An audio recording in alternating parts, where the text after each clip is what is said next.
अध्यक्ष महोदय, आपने मुझे 10वीं पंचवर्षीय योजना पर बोलने का अवसर दिया, इसके लिए मैं आपका आभारी हूँ।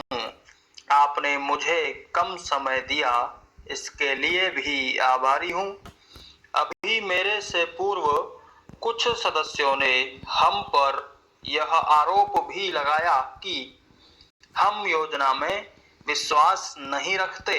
उन्होंने तो यह भी कहा कि हमारे चुनाव घोषणा पत्र में भी उनको इस बारे में कुछ नजर नहीं आया।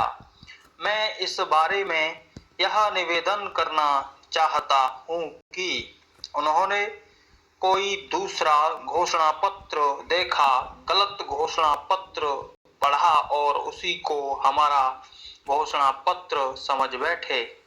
लेकिन मैं यह कहना चाहता हूँ कि हमारा घोषणा पत्र इस समय मेरे पास है।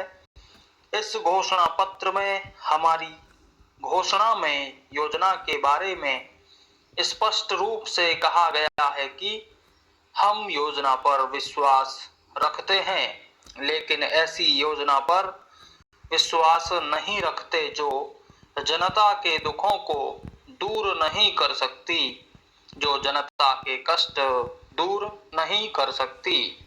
आज तक जितनी भी योजनाएं बनाई गई हैं, जिन्हें हम पहली पंचवर्षीय योजना, दूसरी पंचवर्षीय योजना और 10वीं पंचवर्षीय योजना आदि कहते हैं, और उन योजनाओं में हमने जो कुछ निर्धारित किया, उनसे हम जनता के दुखों को दूर नहीं कर सके और जनता के कष्ट दूर नहीं हुए।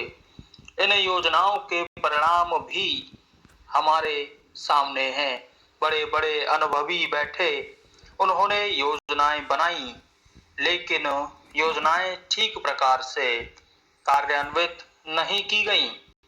उन योजनाओं में काफी दोष थे, जिसके कारण ये योजनाएं लोगों के दुखों को दूर नहीं कर सकीं।